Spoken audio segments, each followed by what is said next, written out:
Assalamualaikum warahmatullahi wabarakatuh. Perkenalkan, nama saya Sigit Budi. Saya dosen program studi di Diploma 3 Teknik Mesin Politeknik Harapan Bersama. Pada kesempatan kali ini saya menjelaskan salah satu mata kuliah yang saya ampu, yaitu mata kuliah Mekanika Teknik. Mata kuliah ini merupakan mata kuliah dasar yang didapatkan pada semester ganjil dengan bobot 2 SKS. Untuk deskripsi singkat mata kuliah ini adalah mata kuliah yang mengantarkan mahasiswa agar mampu melakukan perhitungan keseimbangan suatu konstruksi. Adapun capaian pembelajaran yaitu yang pertama, mahasiswa dapat menjelaskan mekanika teknik dasar terutama dasar teknik mesin. Yang kedua, mahasiswa mampu menjelaskan dan memahami mekanika teknik dasar terutama dasar teknik mesin seperti gaya, penguraian gaya, momen, gaya geser, diagram, momen, dan diagram gaya geser. Untuk pembebanan terpusat dan pembebanan merata, beban momentum, tegang tarik, tekan, geser, lentur, puntir, dan defleksi. Yang ketiga, mahasiswa mampu melakukan perhitungan keseimbangan pada suatu konstruksi mesin. Sedangkan untuk materi pembelajaran pada mata kuliah ini yaitu yang pertama, menguraikan dan resultan gaya secara grafis dan analitis. Yang kedua, analisis penjumlahan momentum, teorema Farinon. Yang ketiga, yaitu tumpuan aksi reaksi pada tumpu. Terus yang keempat, bidang momen dan gaya geser untuk beban terpusat. Yang kelima, bidang momen dan gaya geser untuk beban merata.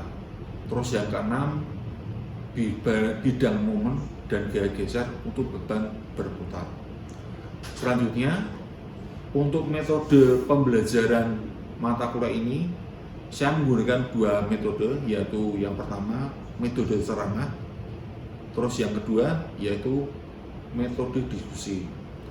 Metode ceramah dimaksudkan agar mahasiswa dapat memahami dan memperoleh materi secara luas.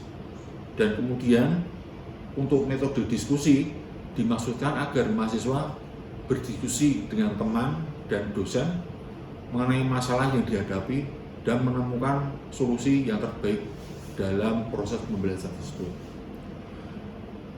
Kemudian sistem penilaian dari nilai persepsi, nilai tugas baik mandiri atau terstruktur, baik nilai UTS dan UAS. Setiap penilaian tersebut saya input dalam portal sistem akademik melalui sistem oase.poltek.tegal.ac.id. Hal ini merupakan bentuk transparansi terhadap nilai mahasiswa, sehingga mahasiswa dapat juga melihat langsung nilainya. Apabila ada nilai yang kurang, mahasiswa dapat memperbaiki nilai melalui proses remedial sesuai dengan aturan yang ditetapkan oleh Politeknik Harapan Bersama. Oke, Assalamualaikum warahmatullahi wabarakatuh. Waalaikumsalam warahmatullahi wabarakatuh.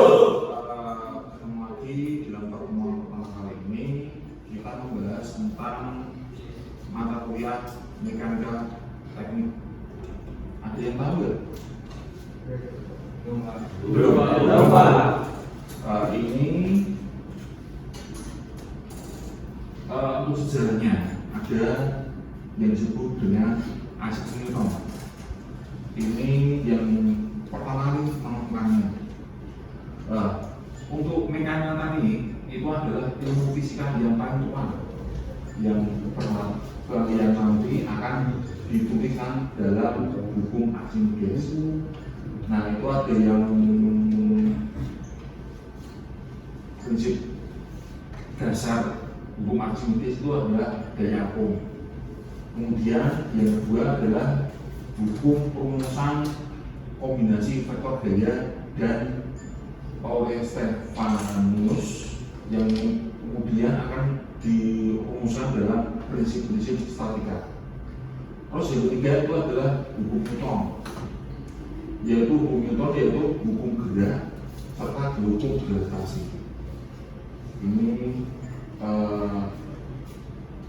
contohnya.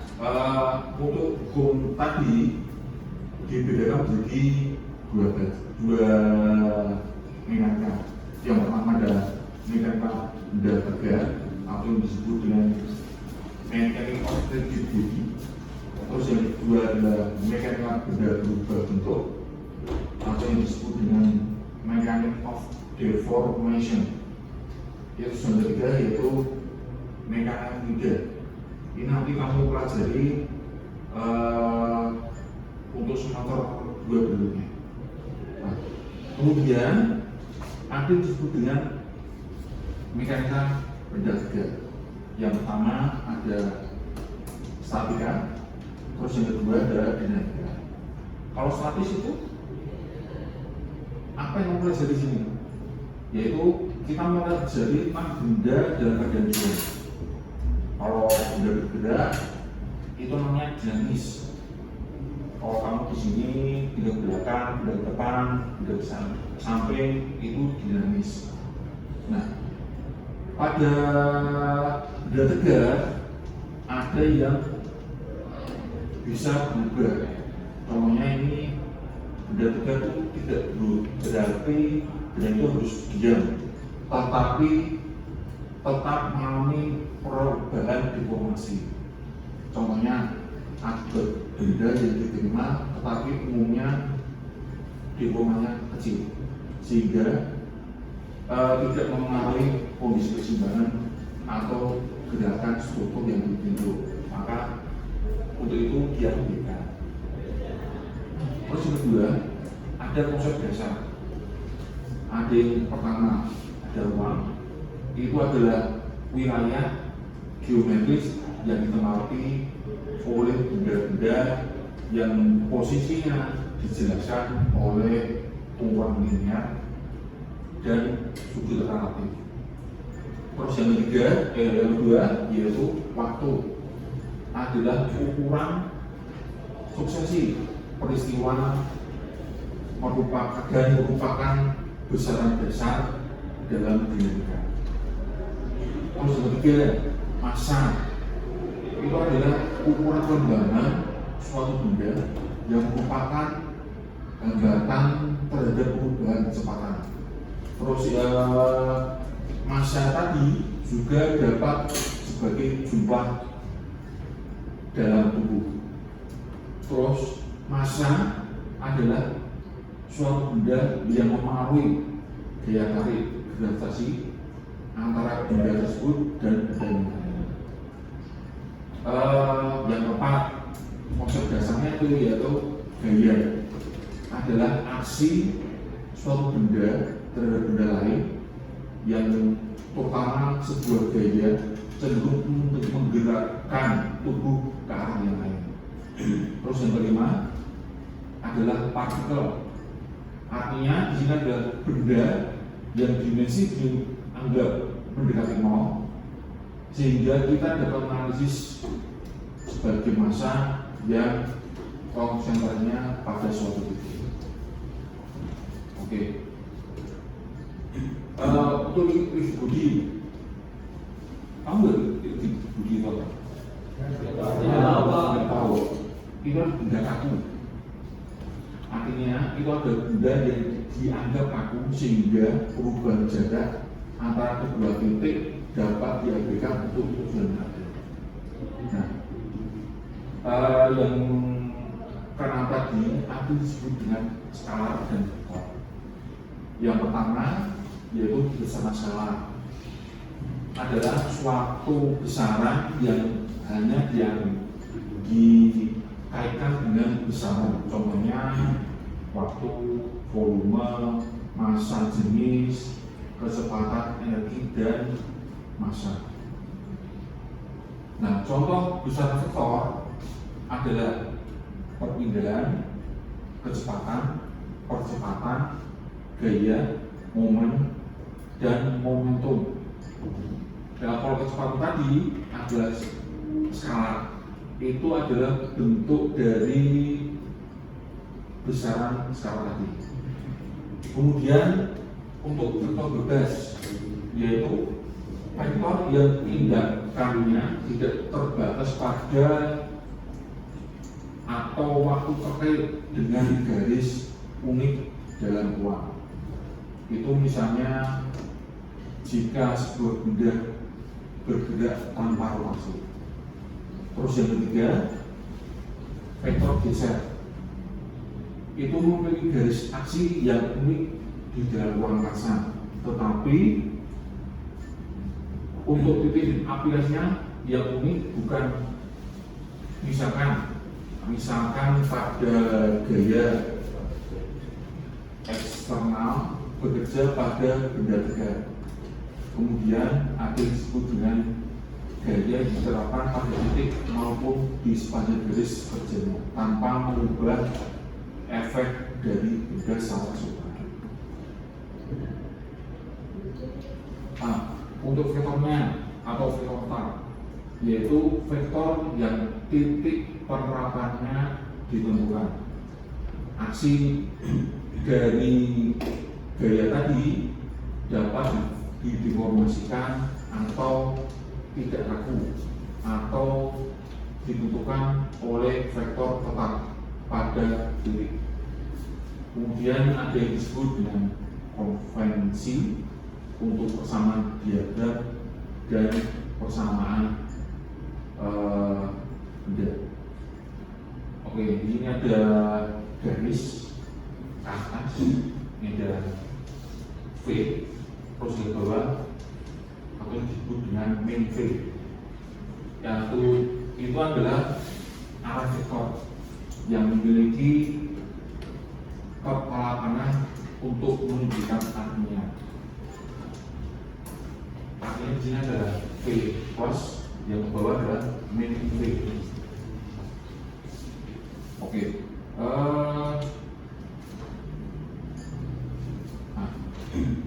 Untuk bekerja dengan vektor, terus ini arah vektor dapat diukur dengan sudut dari beberapa arah acuan yang ditunjukkan pada gambar. Negatif dari V, negatif ini di sini adalah sebuah vektor yang besarnya sama dengan V, tetapi arahnya berlawanan dengan V, sehingga ditunjukkan pada gambar satu ini V.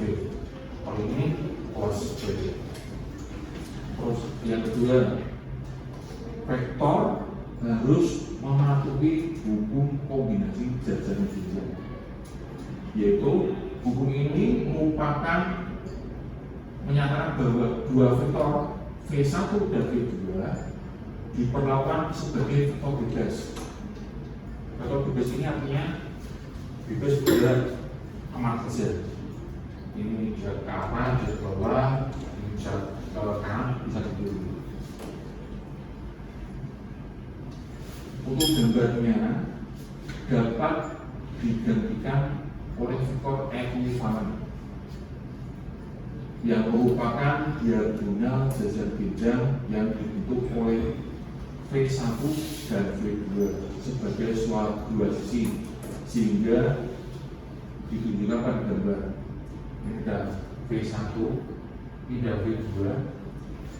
ini digabung jadi satu. Yang V2 di sini ke atas, yang V1 kanan. Nah, ini adalah kombinasi dari V2 dari V1 di garis melintang di sini. Nah, untuk gambar lagi V2 kita geser ke arah ini. Jadinya V1 dan V2 menjadi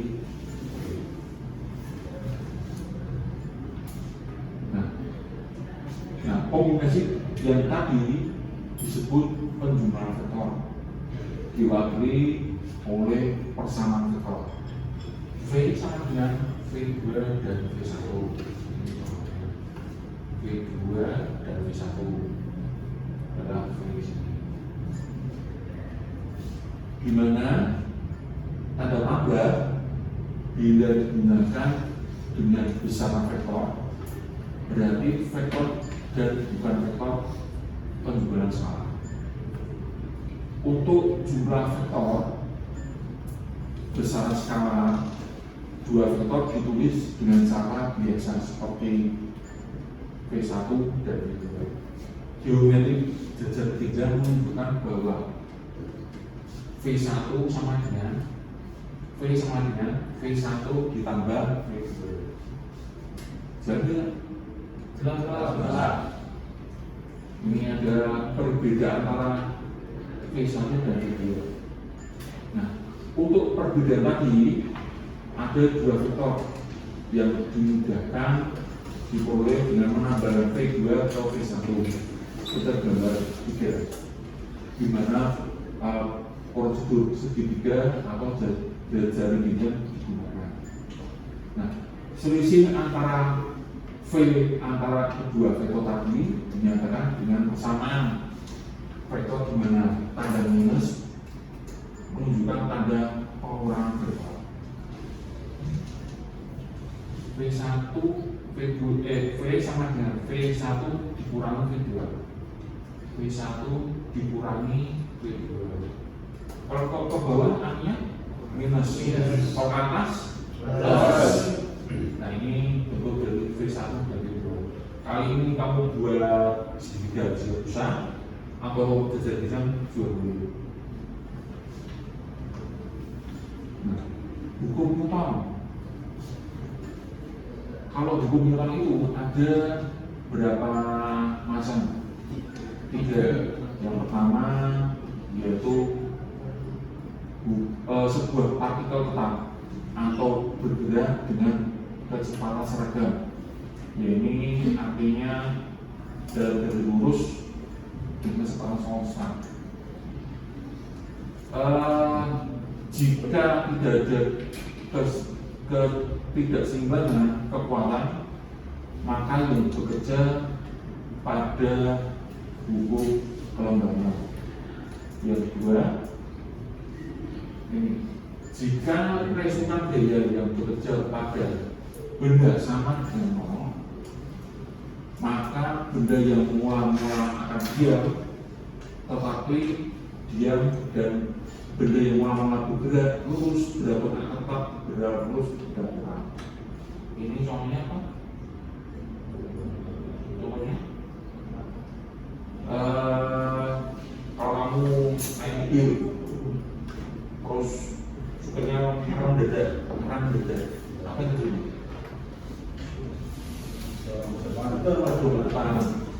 Ini dulu bentuk dari buku pertama. Kalau buku kedua, percepatan sebuah partikel sebanding dengan jumlah vektor daya yang bekerja dan searah dengan jumlahnya. Itu kita artikan di sini. F sama dengan M dikalikan dengan A. Massa dikalikan dengan percepatan. Terus hukum Newton, reaksi dan reaksi antara benda yang berinteraksi adalah sama besarnya. Aksi dan reaksi. Ini adalah hukum bagian. Hukum pertama, contohnya mobil, gerak beda. Buku 2 F sama dengan G atau F sama dengan F gerakan kali. Terus buku 3 yaitu aksi. Oke, ada yang disebut dengan SI atau sistem internasional.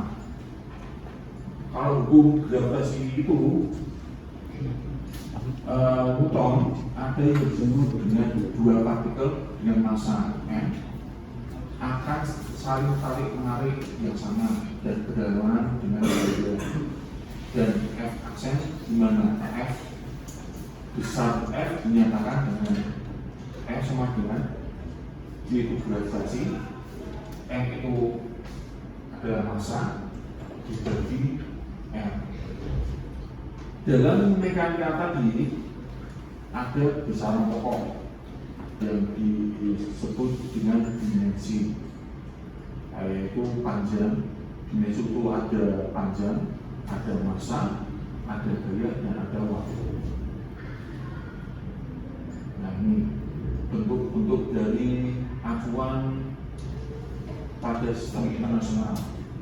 Yang pertama gaya, itu bisa kita artikan massa dibagi dengan misalkan atau detik.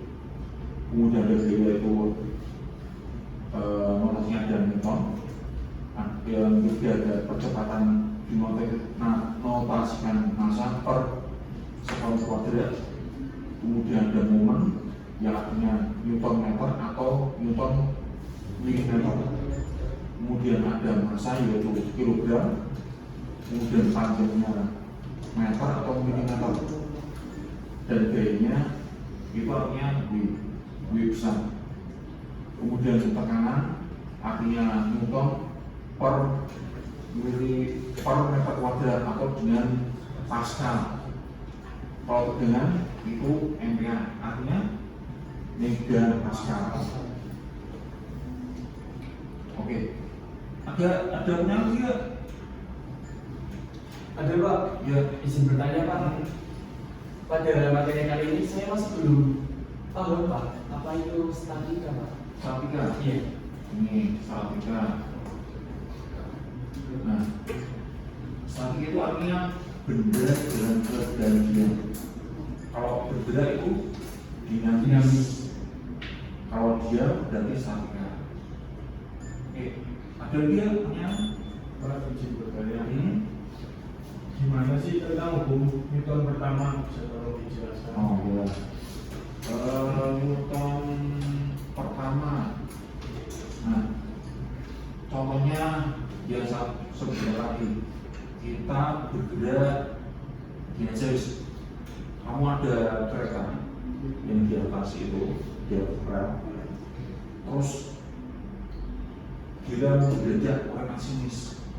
Kamu jalan-jalan ini itu apa terjadi? Jatuh ke depan. Nah, itu bentuk dari hukum Newton pertama. Oke. Ini ada pertanyaan lagi nggak? Iya, Pak. Oke. Kalau nggak ada, saya cuma sekian dulu. Wassalamualaikum warahmatullahi wabarakatuh. Waalaikumsalam warahmatullahi wabarakatuh. Demikian video ini saya sampaikan. Wassalamualaikum warahmatullahi wabarakatuh.